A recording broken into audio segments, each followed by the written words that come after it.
Hello guys, welcome back to Tech Box Tamil. நீங்கள் இப்போ என்ன பார்க்க போறீங்கன்னா DL19 உடைய நெக் பேண்டை தான் பார்க்க போறீங்க. பிளாக் கலரில் ஸோ ஆசமாக இருக்குது. சாஃப்ட் சிலிக்கன் 4 இயர்பட்ஸ் வந்திருக்காங்க. ஃபஸ்ட்டுக்கு நாங்கள் அன்பாக்ஸ் பண்ணி பார்ப்போம் எப்படி இருக்குதுன்னு. ஃபஸ்ட்டுக்கு நாங்கள் அந்த பிளாஸ்டிக்கை வெளியே எடுப்போம்.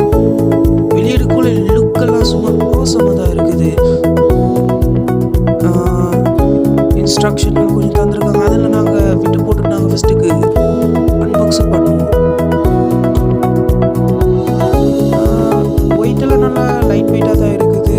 அதில் ஃபஸ்ட்டு நாங்கள் டேர்ன் அவுட் பண்ணி பார்ப்போம். அதை ரெட் அண்ட் ப்ளூவில் பிளிக் ஆகுது. லுக் வைஸ் எல்லா வைஸ் குவாலிட்டி வைஸ் எல்லாம்